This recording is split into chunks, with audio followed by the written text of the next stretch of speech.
Marunong ba magwala si Gio? Magaling talaga. Sino nga? Ay, nagwawala siya. Ay, hindi. Ay, marunong nga. Dito pa. Marami eh. Ayan pa, o dali. Ang dami, oh. Daming kalat oh. Niligpit.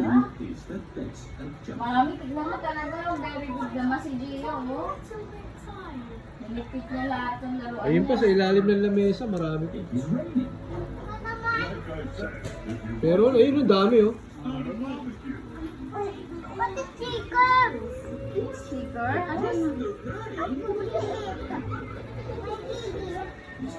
Ay, sapot-sapot!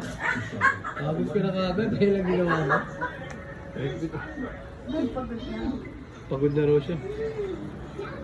Sige, sarado yun. Niligpit niya yung mga laruan niya lahat. Dito ayun, sinabihan ni Tita Jinky niya. Lala? Lala. Oh, papasok na ulo. Pagod eh. Sabi mo, mama, mami,